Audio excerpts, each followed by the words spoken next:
Here's the place where I've been staying. A little pod. 2 bench beds, a shelving unit, a kettle and a heater. And a small green door to shut against the elements. A bench to have my breakfast. A wood-burning stove should I need it. A very simple place.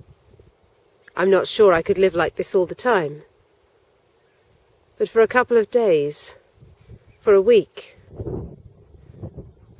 it's a place to rest.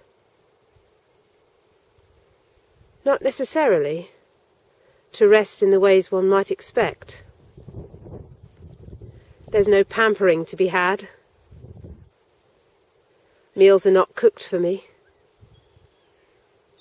Things are not done for me. But it's a rest of the muscles of the spirit, perhaps. A chance to return to a kind of simplicity that the monks on this island would have known only too well.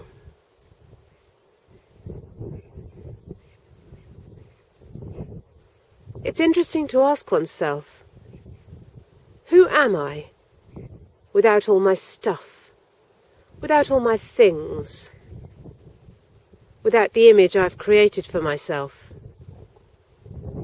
without my house, my car, my job, my hobbies, my interests?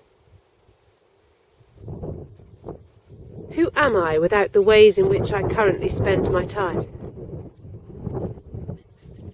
Who am I at the core of my deepest self, were all those things to be taken away?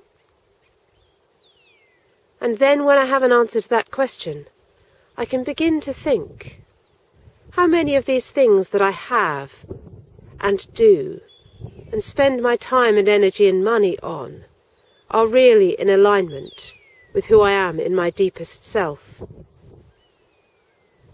Are there any of those things that are pulling strongly against my deepest self? Any of those things I need to trim away in order to get back to the kind of simplicity that I need to be spiritually healthy?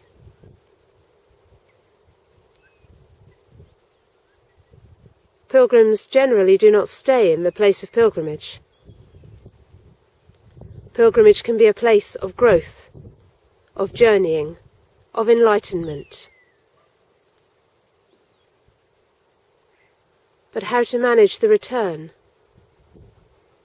The return to the world that I left, to the life that I put on hold.